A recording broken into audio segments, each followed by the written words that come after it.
Happy Earth Month, Zoe. Happy Earth Month. I love Earth Month, actually, I have to say, because I love when people like really intentionally think about what they're going to do to reduce their waste and to like care for the planet. I think it's lovely when people share beautiful pictures also on Instagram of places they've been on Earth to appreciate it. I have to say, I love all the sunset pics on Insta. Gotta be honest about that.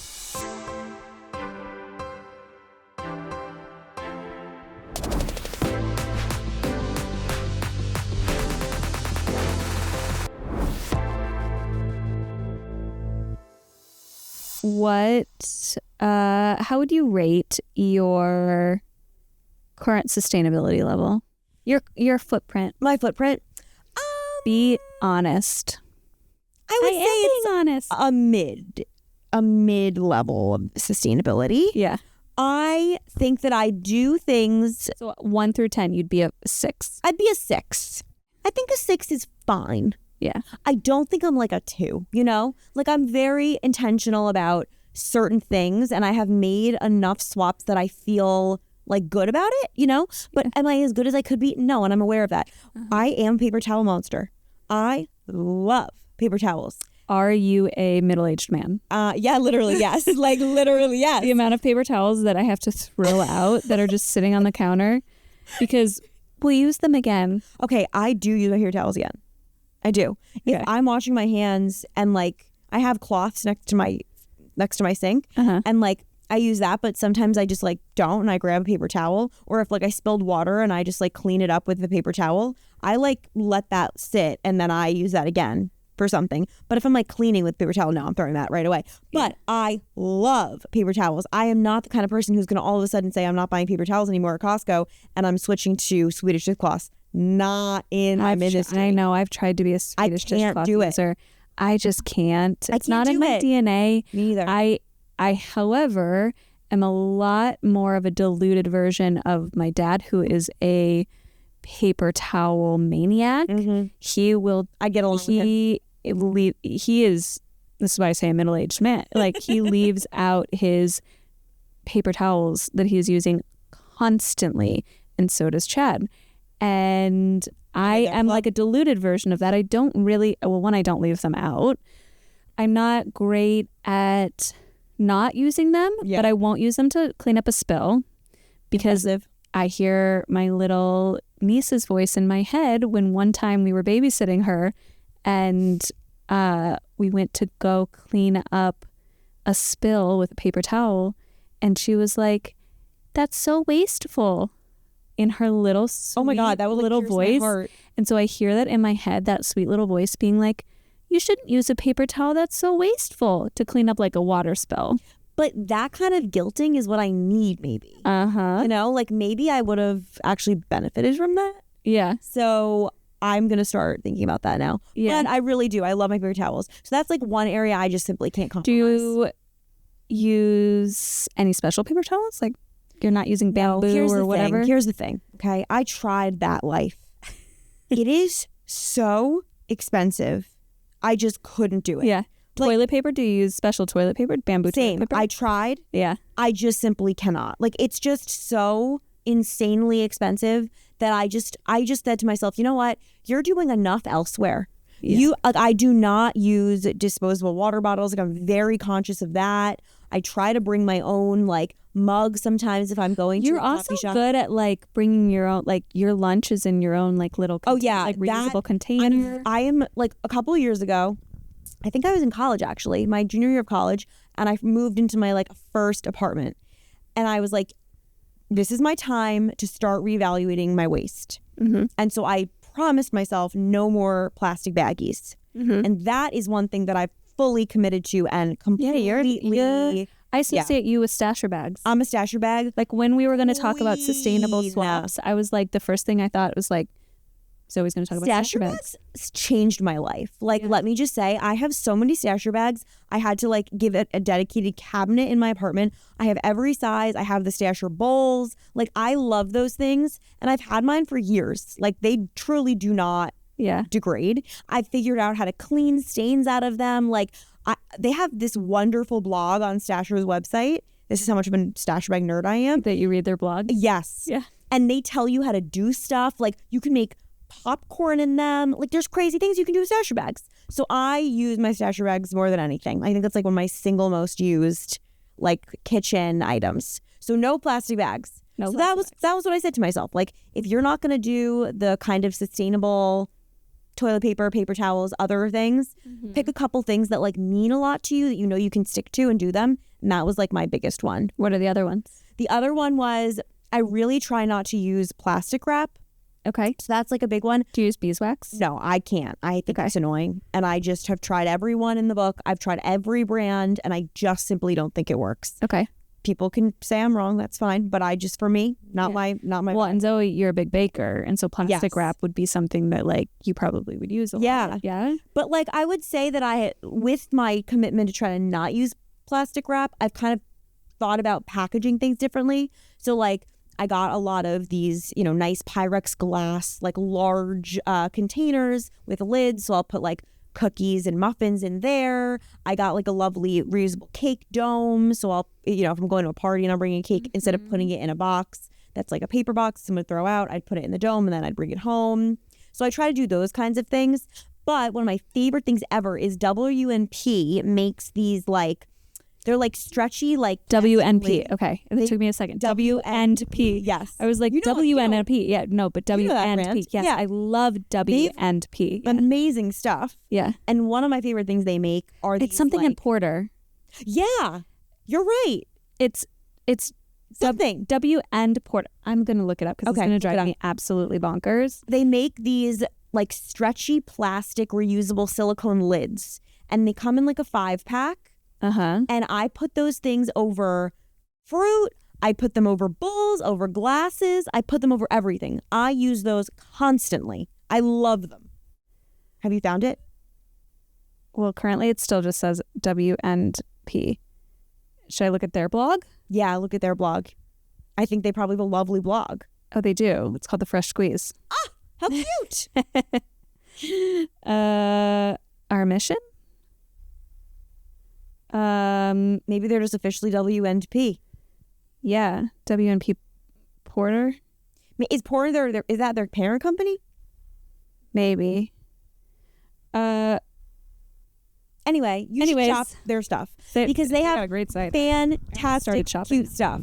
Yeah, they do. And those stretchy plastic lids, I use them every day. Great, yeah. And I also love, my other thing is like, okay, when I have half of an avocado, I used to, you know, wrap that in plastic wrap, stick that in a plastic bag. Now I either use stasher bag or the food huggers. I love me some food huggers. I love those things. So those are all things I've used. Then my other thing, my third sustainable swap, no more plastic straws. Yeah. In the home. Outside of the home, what are you going to do about it? You can't always do something about it. Outside of the home, my favorite alternative to a plastic straw is the the sugar, not the sugar. They're not sugar, but yes, I know what you're talking about. They're almost like a dried Fruit Loop. Yeah, as like not I know exactly what you're talking about. Dried fruit by the foot. Yes, like it. Those ones are my preference. I like those too. I don't like paper ones. No, paper straws just don't do anything for me. They're like, they make them out of corn sometimes. Maybe it's corn. Yeah. Those are my preferred straw swap. Me too. I like that a lot. At home, I use a glass straw. Me too. I love a glass straw. And I always panicked that accidentally the glass straw broke and now I'm slurping up glass shards. I've never thought about that. Yes. I gotta be honest. But I would prefer a glass love glass straw. But I like a stainless steel straw for my smoothies. Yes. Oh, it makes it so cool. It's phenomenal. Yeah. So yeah, those are a couple things I've done that I feel like good about. So I'm okay with being paper towel monster, you know? Yeah. The other thing that I've done is I'm trying to be more intentional with this, with beauty products. Okay. I think it's harder because we test so many beauty products. So I feel like puts me in a challenging position. But cleaning supplies, I'm really trying to do only refillable. So Blue Land and I were like this. We're very close, me and Blue Land. I get all of their tablets and put them in the reusable spray bottles that you get on your first purchase. So like I'm really trying to do reusables too. I think cleaning products, I personally find easier than beauty products. Yeah. But there are plenty of beauty brands I've noticed now that sell a refillable refill. packaging. And I think that's impressive. Like Kiehl's does it, Drunk Elephant does it. You can really find a bunch. And I think that that's super cool. A lot with beauty from my beauty editor days. You can take, it has to be a clean package, but you can, if you're almost done, clean out the package, whatever. Take it to a recycling drop-off. Yeah. They have beauty product recycling drop-offs that you can take it to. And I used to do that all the time. And I would walk away being like, I've done good today. You have. Yeah. You totally have. TerraCycle, if you go on their website, you can put in your zip code and they'll tell you where the local drop-offs are. Yeah. Sometimes Sephora has them, like, probably closer than you might realize. And I feel like that is a nice thing to do because it does make you feel like I took a step in the right direction, I think that I also have been trying really hard to pay attention to my, like, clothing sustainability. I definitely am a big thrifter. I think I've become a bigger thrifter in the past couple of years. I honestly I feel like we've talked about this at some point, but I think it's more fun to thrift. Me too. I completely agree. And I think that more and more people are recognizing that there's fun in the hunt a little bit. And there's fun in being like, I know what I'm looking for. I can find something cool and interesting that nobody else has.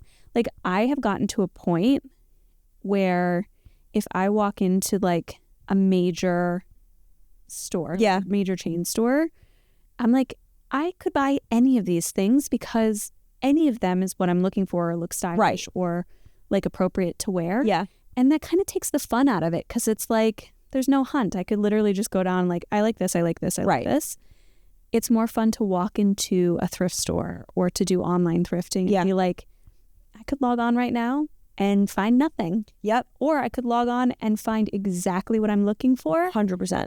And just like, then you get a little burst. Oh, 100%. I think it makes it so much more special. And I love being surprised. Like sometimes I'll go into my local thrift shop. I love 2nd Street. That's my favorite one right now. Yeah. And I will go in there. And like you said, some days I go in there, I browse for a couple minutes, I don't find anything. Other times I find something that's so amazing that I knew in the back of my mind maybe I was looking for, but I didn't really think I'd find it. And then you find it and you're like, yes, this is exactly what I want. And that to me is just the coolest experience to have. And it really, every time you put on that pair of jeans or a skirt or whatever it is, you think about it. And I think that makes the clothing more meaningful too. Yeah. Which I love. Yeah. I'm very into and that. You get to the cool social cloud of being like, thrifted. Oh, I love it. I love it so much. Do you repair things? Because I feel like that's a part of sustainability that I'm trying to become that person, but I think it's tough. Not as much as I should, but I could never in my entire life ever throw away a piece of clothing or fabric. That does not go in the trash. I agree. If there is a piece of clothing or a fabric or something, or even just an item, it never goes in the trash. It gets donated or it goes to like fabric I'll take to Humane Society or something like that. I have such it's not even like, I don't feel guilty or there's not like a moral thing associated with like, oh, if I put this in the trash, I'm going to feel bad. Yeah. It's like, I can't do it. It doesn't seem like trash to me. It doesn't go with like our food scraps. Yeah. I agree with that. So like if something is like ripped or broken and I'm like, I can't repair it, it's going to get donated. I feel that way. I have a bag of shoes that need to go to our shoe repair guy that has been sitting there for 2 years. So listen, you're going to get a whole new pair of shoes, a whole new closet. Yeah. When you do it. Oh, it's going to unlock so many things. I'm like, can't wait for that brown pair of heels to get repaired. Yeah. And I've been looking at them for 2 years being like, I got a great outfit for you. And then you're going to forget that you brought them to the shoe repair guy. So then you're going to have to eventually remember. And then you're going to go back and be like, oh my goodness, I forgot I own these. And then all of a sudden you have a new pair of shoes. Yeah, exactly. Best ever. Have you ever composted? Oh, yes. How'd it go? We were on a great composting streak because we had a composting bin that was like the New York City ones that are the big orange ones. And we had like a little bin in our apartment that we were taking. And I was like, this is amazing. Because we also did like a crop share thing. So we had like a ton of food scraps. And I was like, I feel like such a contributing adult to society. And then I went a week without taking it to the composting. And that week became 2 weeks. And then 3 weeks. And I was like, well, now I can't open up the composting bin because it's disgusting. And then we had a fruit fly problem. Oh, no. Which is when we filmed my great fruit fly hack. Which became great social content for NBC Select. Became great social content. And then I realized I have to be more diligent if I actually do want to be an active composter. Yeah. We're getting another crop share this summer, so I'm going to try it again. Restart. But I need to be like dedicated to it. Well, I did a story about compost bins a couple of years ago. Yeah. And the best thing that I learned from that experience was to keep a brown paper bag in your freezer and put your food scraps in there. Yeah. And then that's a good one. If you have your, because the freezer freezes the food, it gets rid of the odors, it will prevent the fruit fly problem. Yeah. And then because you're not going to want this brown paper bag overflowing with food scraps in your freezer, you're going to be more motivated to take it to your local composting bin, or if you have an apartment building, the one that's in the basement or whatever it is. So that for me has been the most, I would say, effective way I've ever composted. I don't think I would be able to do it any other way. Yeah. Like I just don't think that I forget about it. Me too. And I wouldn't be good at it, and I want to be good at it. I want to be good at it because too. There's also, when I was doing that story, I learned how much you can compost. It's beyond just the food scraps. Like if you paper towels you can do. A lot of times, like tea bags you can do. So I always, if I have a question about it, I ask Alexa. I'm like, hey Alexa. I was like, are there any Alexas in here that are gonna start going off? Yeah, right. I was like, hey Alexa, can you compost this? And she tells me, and then I just do it. I'm like, this is awesome. Yeah. So that's always been my like little composting hack. Because that's a good one. It's hard though, like because you're right. You really have to commit. Yeah, for sure. I could be better at it. I was getting good at saving scraps for broth, though. Oh, that's a great way to reuse. I love that. Yeah, that's another one that's like a sustainable hack of like, I'm not throwing this in the trash. I'm reusing this stuff. Like I'm using all of my food. Yeah. Not just, the part that I need. Like not contributing as much to food waste because I'm using it. Right. And then of course, like then getting rid of the scraps after I've made my lovely stock. But right. Yeah. I love that. I think that's a great way to look at it. It's like if you don't want to throw it out, what's the way you can either like use it for something else? Yeah. Or dispose of it in the most sustainable way possible. Mm-hmm. And like it definitely takes effort. There's like no saying it doesn't. But I feel like once you get into a routine, it makes it much easier. Yeah. Like I, as we all know, have a Diet Coke obsession. Mm-hmm. I'm proud to say it. And I drink my cans all the time at home. So I'm very intentional about like making sure I'm putting those in a separate little bag and then bringing them to my recycling bin. Like, do you take your pop tabs off? No. The pop tabs have the most concentration of metal in them, and so they have a higher value. So if you take your pop tabs off, you can donate to a place that collects pop tabs and then resells them. Oh my God, what? You really should have been around for my sorority recruitment. This was our main like charity thing, was we collected pop tabs. Them? Well, we donated them to the Ronald McDonald House. That's crazy. Which is one by us. Yeah. And then there's like churches or other organizations. Oh my God, I'm in. You just converted me. Take your pop tabs off. Collect them in a little bag and find somebody that collects the pop tabs, and they make money off of them. Oh my God, I'm in. Yeah. See? This is why you got to talk about this stuff. I know. I'm very impressed. Yeah. Wow, I love it. Yeah. Oh, another good sustainable hack with candles. You freeze them, and if you collect all of the wax, I think you can also donate that somewhere because they use them for unhoused people in the winter. They like create like little warming candles for them. See, I love this stuff. And then you use the jar. I was going to say, one of my favorite things is like, I feel like I'm a creature of habit. I'm very brand loyal to either, I would say, the most brand loyalty I have is to food products. Yeah. Some cleaning supplies, some beauty products. But most food products I am very brand loyal to. I am a Bon Maman jam person.